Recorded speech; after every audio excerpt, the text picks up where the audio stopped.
Hello and welcome to another manga spotlight. Today's series is Batmanga. So there's been quite a lot of manga based on American superheroes. There's Spider-Man Fake Red, Batman Justice Buster, among a lot of others. But what if I told you that there was a Batman manga that was created in the 60s and largely unknown to anyone outside of Japan for over 4 decades? That's the series we're going to be covering today. It's Batmanga by Jiro Kuwata, created in 1966. So in the 60s, there was a global phenomenon surrounding Batman, mostly thanks to Adam West's TV series. So Batman was everywhere.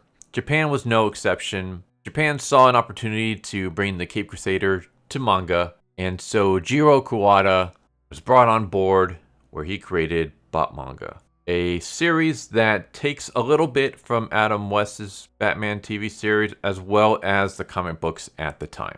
So while it did have a little bit of the campiness to it, it decided to also have its own little unique twist. As I said before, this manga was relatively unknown outside of Japan. In fact, it wasn't until the early 1990s that it gained a little bit of recognition. David Mazzucchelli, I hope I pronounced that name right, the creator of Batman Year One, he was in Japan. A Japanese fan came up to him and talked about the Japanese manga. David had never heard of it, and he was blown away that there was actually a Batman series that was unknown to anyone outside of Japan. So he shared this information with his friend Chip Kidd, who is a longtime Batman fan, and Chip Kidd, along with Batman collector Sal Ferris, worked tirelessly to bring the manga to a wider audience. So they found all the old Batman manga from Jiro, collected it all together, posed the idea to DC Comics that, hey, why don't we bundle this all up together and sell it to an American audience. That was done in the 90s, but the Batman manga collection didn't end up coming out until the early 2000s. So until then, once again, this series remained basically unknown. So what sets Batman manga apart from other Batman stories and TV series and stuff is that it does away with Batman's rogue galleries. So you won't really see classics like Joker or Penguin or Two-Face or anything like that. Instead, Kuwata decided to create his own set of antagonists, and doing so, in my opinion, brought a fresh and unique idea to the manga series. So now you're not seeing the same villains over and over again that you've seen in countless other comics. You're seeing brand new characters. Another interesting feature was that the way Batman himself was depicted. So Batman's always depicted as a smart detective-like character. He's able to fight villains with his strength. The same goes for here. However, in the Batman manga, Batman's shown to be outmatched at multiple times, and he's also shown to be making mistakes. So he's not the god-tier OP character that you might see in other Batman comic runs. This Batman would make plenty of mistakes that will get him into trouble. There's even a few points where he's forced to kill his opponent. So the no-kill rule, throw that out when it comes to the manga. The Batman manga also had a very strong emphasis on science, which is a trait that Kuwata has for his 8-Man series. 8-Man, again, being a cyborg superhero. There's a lot of chapters that deal with 8-Man using his technology to battle evil, as well as villains using their technology. Science plays a huge part when it comes to Kuwata's manga series, and he brought that here with Batman, where a lot of the villains are using science in order to cause their villainous destruction across Gotham City. And I think the scientific bent kind of adds some new interesting dimensions to the stories. Makes it feel a little bit futuristic, but also grounded. For this video, we are going to cover Chapter 1 of the first story. I don't want to go through the entire series, but I want to give you just a little bit of a sample of what you can expect. This is Chapter 1 of 3. This is Lord Deathman. Lord Deathman being one of the new villains that Kuwata has created. So here we start off with Bruce Wayne and Dick Grayson, and they're at an auction house where they're doing a jewelry show, and they're showcasing the finest jewels in all of Gotham. And we have this lady who, like, oh, Mr. Wayne, I almost didn't realize that you were here. And the man showing off the different jewels up on stage. And this woman is trying to egg Bruce Wayne to buy all these jewels. And I like how Dick Grayson basically snaps in and he's like, hey, if Bruce bought jewelry for every woman who talked to him, he'd be broke in no time. And then he even calls like an old hag and stuff. But before the fight can continue, the lights go out. We hear this hellish laugh that rings through the auditorium. And everybody looks up and they see all these glowing skeletons hanging from the rafters. And one of the skeletons is carrying a Tommy gun. He says, I am Lord Deathman. Everyone stay where you are. If anyone tries to make a move, you'll get a taste of this. And he shoots his gun at the stage, showing that it's real. And he says, you see this? This machine gun is not a toy. It will make a beehive out of you. I freaking love just like classic old comic book sayings. But he basically steals the jewelry and he makes his escape. And he says, don't move. Least you forget my henchmen are watching above you. The Lord Deathman escapes. The rest of his skeleton crew are watching to make sure no one follows after him. Dick Grayson's like, hey, he went out the back. Let's go after him. So Dick and Bruce go to make their escape. And eventually that's when the lights turn on. And everyone realizes that the skeletons are all fake. They're just phosphorus paints painted onto black cloth. Only the skeleton carrying the gun, Lord Deathman, only he was real. Everyone else was fake. So Dick and Bruce put on their costume, try to make a run for the fire escape. Meanwhile, down at the ground floor, Lord Deathman is having a shootout with one of the guards. And that's when Lord Deathman's crew show up in a car. And the goons and Lord Deathman end up gunning down this guard. So the guard ends up being killed. Meanwhile, Batman and Robin are making their escape. But then they realize that there's no fire escape. There's only a water pipe. And the water pipe only goes down one floor. So instead they have to swing down a bunch of flagpoles. Why there's so many flagpoles, I don't know. But we just have an acrobatic scene where they're just flipping from one flagpole to the other until they eventually make their way down to the ground.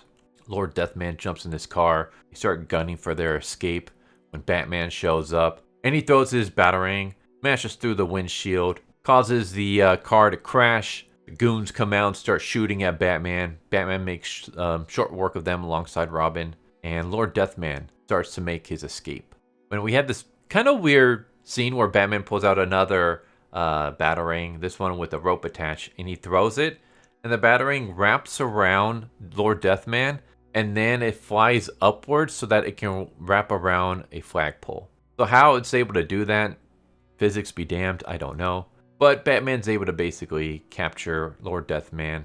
And Lord Deathman says, you think this means you got me, but you haven't. And then we cut to a court scene where Lord Deathman is found guilty and his sentence is death. And instead of being fearful or anything, Lord Deathman just starts laughing and says, you think you can execute me? Fools, I'm already dead. And then he drops dead in the courtroom. And everyone's kind of shocked. They're like, what the hell happened? How is he dead? But they go and they check him, and yeah, there's no breathing, there's no pulse. He's declared dead. And Batman's like, that's weird. Like, Batman's watching this on the tube. He's like, what are the chances that he's able to predict his own death just moments before it happened? Like, there's something off about this. So Batman decides to go to the cemetery where Lord Deathman is going to be buried. And he checks in on the casket. For some reason, he doesn't decide to open up the casket and see if Lord Deathman is still in there. He just sees the casket about to be buried, and he's like, well, I guess that's the end of him. And later that night, Bruce has a nightmare of Lord Deathman. And he wakes up, and Dick is there and wondering what's going on. And Batman's just like, you know what? Why don't we take a vacation to Jamaica? So we just had them chilling out in Jamaica for some reason.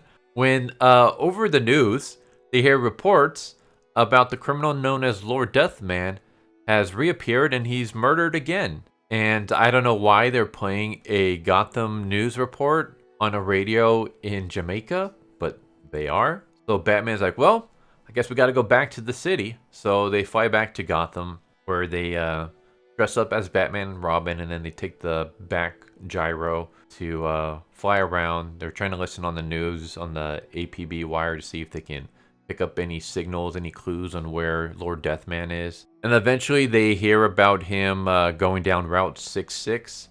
So they decide to go after it, and they see a black hearse. And they're like, that's him. That's got to be Lord Deathman. How they're able to know that that's Lord Deathman and not just a regular hearse, I don't know. But it turns out that Batman's right. So Batman lets Robin take the controls of the helicopter, Meanwhile, Batman goes down this rope ladder, and he does this crazy maneuver before flipping onto the roof of Lord Deathman's car. And I love this moment where Lord Deathman's like, "It's Batman, shake him off." And rather than like twisting the wheel or anything like that, the hearse just ends up running over what looks like a sewer grate, and that's enough to knock Batman off of the roof of the car. So yeah, Batman just gets thrown off of the car, and Lord Deathman's like, "All right, he's on the ground, let's run him over." So they go to run him over when Robin throws a smoke screen, and in all the chaos, Batman's able to rush out, and he goes onto a wrecking ball, and he pulls a Miley Cyrus. He jumps on the wrecking ball, starts swinging it side to side, and then just as Lord Deathman flies out of the smoke screen, he ends up rushing straight into Batman's wrecking ball. The car gets smashed up, all of his goons go flying, Deathman gets thrown out of the car, and Batman's like, "You're just a fake anyways. I'm gonna unmask you and see your face." And Lord Deathman just starts laughing. He says, "Lord Deathman can die and come to life whenever he wants. See you later, Batman. I'm going to the other side for a while. We'll meet again." And then he drops dead. Batman's like, gasp. It's for real. His heartbeat and breathing have stopped. Did he possibly come back to life after this? And I'm just thinking, yeah, I mean, he's done it before. He literally dropped dead in the courtroom. So why are you going to believe that he's dead this time? But that's the end of the first chapter. There's going to be 2 more chapters for this story. And there's plenty of chapters in this. There's about 53 chapters in the Batmanga series. So this is just chapter 1. So yeah, I just thought it was kind of interesting. Like I said, brand new villain, Lord Deathman. Interesting note, Lord Deathman actually made his way into the comic books at some point. So he's not just a manga only, but he is a manga original. He was originally created in the manga series. I just think he's an interesting character. He basically wears a skull mask, and his whole power is that he drops dead. He drops dead, and Batman's like, "All right, well, I guess he's dead. There's nothing I can do about it." And then he just comes to life whenever he wants. That's his special ability. But yeah, that's a little taste of the Batmanga. But I love this. I thought it's awesome. I love how it pretty much just showcases Batman's appeal. Kind of transcends cultural boundaries. Like, there's so many different artists that interpret Batman in different ways, whether it be cartoons, live action TV series, movies, comic books, manga, and it just takes the Batman character that we all know, and it does add some unique twists. It gives it a Japanese flavor to it. But I love the artwork. I love the story. It's weird. It's 60s manga, but I just find it enjoyable. It's entertaining to me. Yeah, if you are a fan of Batman, if you're a fan of manga, if you like manga superheroes, I highly recommend tracking down the Batman manga. You can grab the collection. It's called Batmanga, The Secret History of Batman in Japan. It's been translated into English. The entire Japanese Batman manga by Kuwata is all collected into one volume, one giant volume. It's like 53 chapters, as I said before. You can get the soft cover, which I believe just has the stories, or you can get the hardcover, which has additional pages, which probably has like the history and things. You can get it on Comixology. You can get it on Amazon. I think it's awesome. I love the hell out of this series, which is funny because I'm not the biggest Batman fan. I like the cartoons. I think the Batman cartoons are awesome. I like the Arkham series games. The movies are okay, but all in all, I can find Batman to be kind of annoying. Like, I find his brooding nature to just be a little bit bothersome to me. Like, I don't really care for the brooding types. And just, yeah, his personality just kind of rubs me a little bit the wrong way. But that's not the kind of Batman that we get here. This Batman is not brooding. This is 60s Batman. Only not as campy as Adam West. But there you have it. There's the Batman manga by Jiro Kuwata. If you're a fan of Batman, you're a fan of manga, this is a must-read. But I thank you for watching. I hope you enjoyed the video. And if you have any recommendations for other series you want to see me do, whether it be manga based off Marvel characters, DC characters. There are a lot of old manga series with, like Spider-Man had his own manga series in the 70s, I believe. The Incredible Hulk has his own 70s run. X-Men had a manga run in the 90s, I think. So there's a lot of old school manga based off of Marvel and DC superheroes. But this one I decided to check out just because I was a huge fan of 8-Man, and I loved Kuwata's style for 8-Man, so I discovered, hey, he also did a Batman, so let's check it out. But yeah, I hope you enjoyed the video, and I hope to see you next time. Take care. Later. Thank you for watching my video. I hope you enjoyed it. If you didn't, I still want to thank you for watching it this far, and I hope the next one is more to your liking. With that said, thank you once again, and I hope you guys and gals have a good one. Later.